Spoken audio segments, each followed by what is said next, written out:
Okay, so welcome back, everyone. Today we're going deep on the situation in Ukraine. Yeah, it's a lot to unpack, but it's getting more and more important to stay informed. Absolutely. I was going through the sources you sent over, and Yeah. whoa, I found this one social media post. Looks like it's titled Escalate na Ukrainia. Oh, yeah, that's a good one.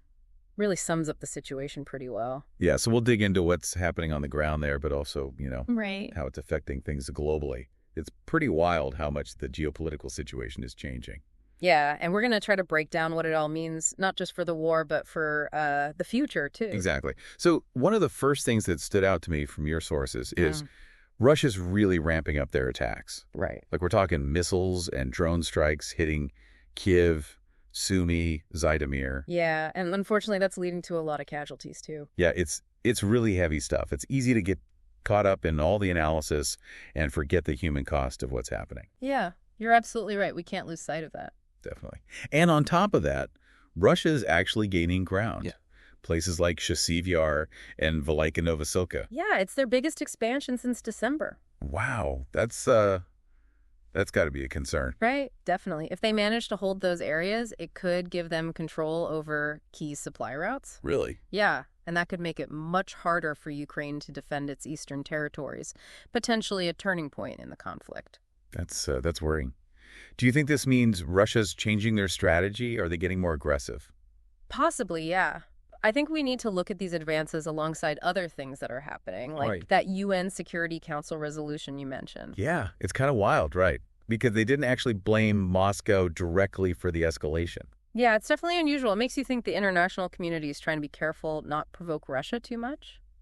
Do you think that's tied to all the talk about how Washington's stance might be changing under the new administration? Could be, yeah. It's too early to say for sure, but between the resolution and some of the other things we're seeing, I think there's definitely a push to keep diplomacy open. Right, so it's like they're trying to walk this tightrope between supporting Ukraine and not letting the whole thing explode into a bigger war. Exactly. It's tricky. Speaking of tricky, Poland's scrambling fighter jets because of potential threats to their airspace. I bet that's got everyone on edge. Yeah, no doubt. It's probably more of a show of force, to show they're ready to defend themselves. Right. But it does show how nervous NATO allies are getting. And it raises the question of, what would it take for NATO to get more involved? Big question. So, based on everything, where do you see this going? Honestly, it's really hard to say. Ukraine could keep putting up a fight, but they need support from the West to do it. Makes sense. On the other hand, Russia might escalate things further. They could attack NATO supply lines or get even more aggressive with cyber warfare. And, yeah, people are trying to find a diplomatic solution, but it doesn't seem like there's an easy path to peace right now. Well, it's definitely a lot to take in. Thank you for helping us make sense of it all. And to everyone listening, we just talked about Russia's offensive, the changing global situation, and what Poland's response means.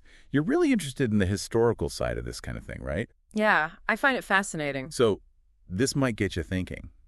How might this war, completely reshape the world order, like other huge conflicts have done in the past? Right. And are there any lessons we can learn from history to help us deal with what's happening now? Something to think about as we continue to watch this all unfold. Thanks for listening, everybody. Yeah, thanks for joining us.